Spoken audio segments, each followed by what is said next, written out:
ആന എഴുന്നള്ളിപ്പ് നിയന്ത്രണത്തിൽ സുപ്രീം കോടതിയെ സമീപിച്ച് തിരുവമ്പാടി പാറമേക്കാവ് ദേവസ്വങ്ങൾ ഹൈക്കോടതി ഉത്തരവ് റദ്ദാക്കണമെന്നാവശ്യപ്പെട്ടാണ് ദേവസ്വങ്ങൾ സുപ്രീം കോടതിയെ സമീപിച്ചിട്ടുള്ളത്. കേസിൽ മൃഗസ്നേഹികളുടെ സംഘടനകൾ സുപ്രീം കോടതിയിൽ തടസ്സ ഹർജി ഫയൽ ചെയ്തിട്ടുണ്ട്. 2 തടസ്സ ഹർജികളാണ് ഫയൽ ചെയ്തിരിക്കുന്നത്.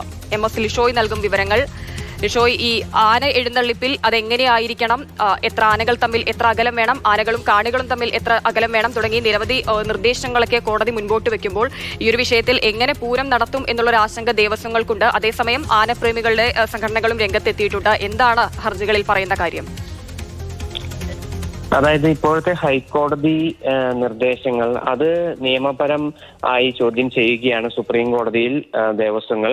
പ്രധാനമായും ആന എഴുന്നള്ളിപ്പുമായി ബന്ധപ്പെട്ട സമയക്രമത്തിലും അതിനോടൊപ്പം തന്നെ ആനകൾ തമ്മിലുള്ള ദൂരവും അത്തരത്തിലുള്ള കാര്യങ്ങളെല്ലാം തന്നെ കോടതിയുടെ ഭാഗത്തു നിന്നും കർശനമായ മാർഗനിർദ്ദേശങ്ങൾ ഉണ്ടായി.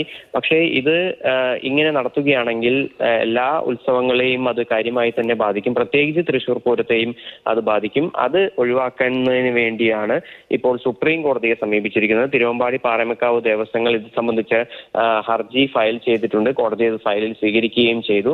അതേസമയം തന്നെ മൃഗസ്നേഹികളുടെ സംഘടന ഇതുമായി ബന്ധപ്പെട്ട് തടസ്സ ഹർജിയും ഫയൽ ചെയ്തിട്ടുണ്ട്. തങ്ങളുടെ വാദം കേൾക്കാതെ ഒരു ഇടക്കാല ഉത്തരവ് ഇടരുത് എന്നുള്ളൊരു ആവശ്യമാണ് ഈ സംഘടനകൾ മുന്നോട്ട് വെച്ചിരിക്കുന്നത്. 2 ഹർജിയാണ് ഈ സംഘടനകൾ മുന്നോട്ട് വെച്ചിരിക്കുന്നത്, ഈ കോടതിയിൽ ഫയൽ ചെയ്തിരിക്കുന്നത്. ഇതുമായി ബന്ധപ്പെട്ട കേസ് എന്ന് പരിഗണിക്കുമെന്നുള്ള കാര്യങ്ങളെല്ലാം തന്നെ വരും ദിവസങ്ങളിൽ വ്യക്തമാകും.